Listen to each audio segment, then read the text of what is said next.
আসসালামু আলাইকুম রহমতুল্লাহ। কথা বলতে চাচ্ছিলাম হাফিজ কোরআন জাতির শ্রেষ্ঠ সন্তান এই বিষয় নিয়ে।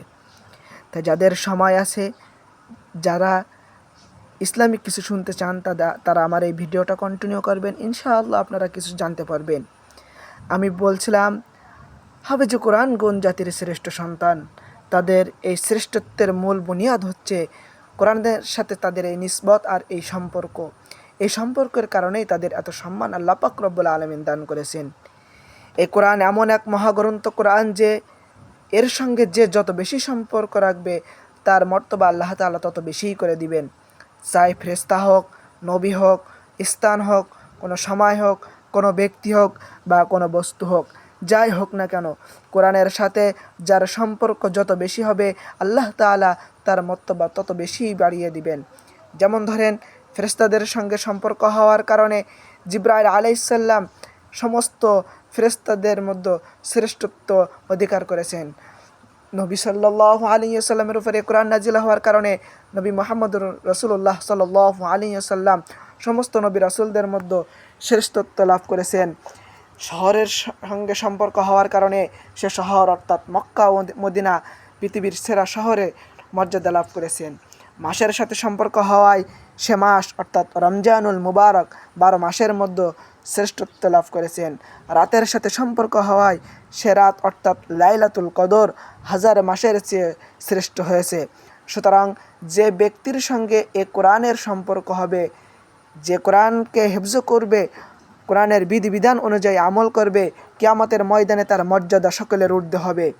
যেখানে হাজারো লাখো কোটি এফপিএস, হাজারো এমবিবিএস, হাজারো এসপিএইচডি ডিগ্রিধারী, হাজারো বিজ্ঞানী, হাজারো বৈমানিক, হাজারো লাখো কোটি বুদ্ধির ফেরিওয়ালা বুদ্ধিজীবী জাহান্নামের ভয়ে যখন পাগলের মতো ছুটাছুটি করতে থাকবে, মা সন্তানের কথা ভুলে যাবে, স্বামী স্ত্রীর কথা ভুলে যাবে, ভাই ভাইকে ভুলে যাবে, বোন বোনকে ভুলে যাবে, কেউ কারো পরিচয় দিবে না।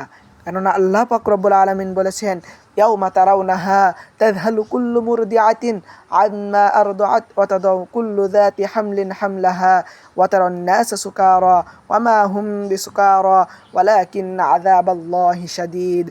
যেদিন তোমরা তা প্রত্যক্ষ করবে সেদিন প্রত্যেক স্তনদাত্রী মা তার দুধের শিশুকে ভুলে যাবে এবং প্রত্যেক গর্ভধারী নারীর গর্ভপাত হয়ে যাবে।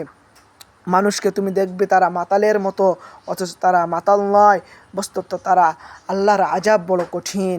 হাসরের ময়দানে এই মুসিবতের সময় যখন মানুষ হায় নাফসি করতে থাকবে, জাহান্নামের ভয়ে ভীত বিহলে হয়ে উন্মতের মতো ছোটাছুটি করতে থাকবে, ঠিক সেই সময় আল্লাহ পাক রব্বুল আলামিন হাফেজে কোরআনদেরকে বলবেন, ইকরা ওয়ারতাকি ওয়ারাত্তিল কামা কুনতা তুরাত্তিলু ফিদ দুনিয়া ফাইন্না মানজিলাকা ইনদা আখিরিল আয়াহ তাকরাউহা। পড়ো আর চলো তার তালের সাথে, যেভাবে তুমি বিশুদ্ধভাবে তেলাওয়াত করতে দুনিয়াতে, আর তোমার পড়া শেষ হবে সেখানেই তোমার জান্নাতের স্থান হবে। হাফিজে কোরআন যখন পড়তে থাকবে আর উচ্চ মর্যাদা লাভ করতে থাকবে, তাদের এই সাফল্য দেখে ওলামা বিদ্বেষীরা ক্ষোভে তাদের আঙ্গুল চিবিয়ে মিসওয়াক বানিয়ে ফেলবে। উপরের দিকে তাকাতে তাকাতে তাদের ঘাড় ব্যথা হয়ে যাবে, তবুও তাদের উপরে ওঠা শেষ হবে না। এক এক আয়াত পড়বে আর এক এক তলা উপরে উঠবে। এভাবে যখন 6666 তলায় পৌঁছাবে তখন পড়া শেষ হয়ে যাবে। এই মহা সাফল্য দেখে উলামা বিদ্বেষীরা বলতে থাকবে, ইয়া লাইতাহা কানাতিল কাজিয়াহ মা আগনা আন্নি মালিয়াহ হালাকা আন্নি সুলতানিয়াহ।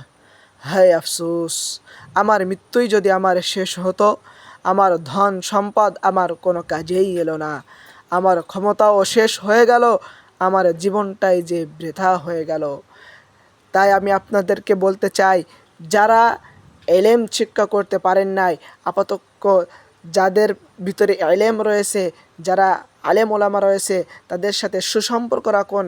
আল্লাহ তাআলা এই সুসম্পর্ক রাখার বদৌলতে হয়তো আপনাকে কাল ময়দানে mahshare ক্ষমা করতেও পারেন। তাই আমরা যদি তাদেরকে বন্ধু করতে নাও পারি, তাদের কখনো শত্রু হব না, তাদের কখনো গালি দিব না, তাদের কখনো একটা গালমন্দ করে কুকথা বলে তাদেরকে হেয় প্রতিপন্ন করব না। ইনশাআল্লাহ দেখবেন আপনি এবং আমি যদি এটা করতে পারি, আল্লাহ তাআলা এর ওসিলায় হয়তো আমাদেরকে ক্ষমা করে দিবেন। আমা তৌফিকি ইল্লা বিল্লাহ।